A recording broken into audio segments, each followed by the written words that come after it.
ఎన్టీఆర్ జిల్లా ఇబ్రహీంపట్నంలో కేశినేని ఫౌండేషన్ అధినేత శివనాథ్ ఆధ్వర్యంలో ఉచిత మెగా మెడికల్ క్యాంపు నిర్వహించారు. టీడీపీ రాష్ట్ర ప్రధాన కార్యదర్శి మాజీ మంత్రి దేవినేని ఉమామహేశ్వరరావు కేశినేని శివనాథ్లు కలిసి క్యాంపును ప్రారంభించారు. ఉచితంగా క్యాన్సర్ స్క్రీనింగ్, అదేవిధంగా కంటి, గుండె పరీక్షలు నిర్వహించి మందులు పంపిణీ చేశారు. ఈ క్యాంపునకు ప్రజలు పెద్ద ఎత్తున రావడంపై దేవినేని ఉమా ఆసక్తికర కామెంట్ చేశారు. జగన్ ప్రభుత్వం సరైన వైద్యం అందిస్తే ప్రజలు మెడికల్ క్యాంపులకు ఎందుకు క్యూ కడతారని ప్రశ్నించారు.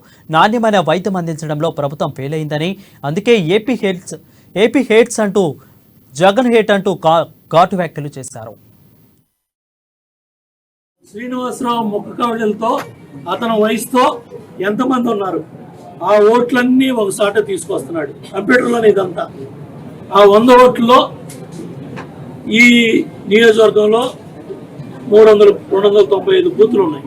ఆ 295 బూతుల్లో 4-5 సార్లు ఆ ఓట్లు వేసేస్తున్నాడు కంప్యూటర్ ద్వారా, టెక్నాలజీ ద్వారా. ఓటర్ లిస్ట్ లో పేర్లు వచ్చేస్తున్నాయి, ఒకే పేరు 2 సార్లు, 3 సార్లు, 4 సార్లు.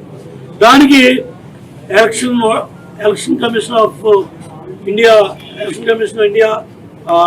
ఐడి కార్డు ఉంటుంది.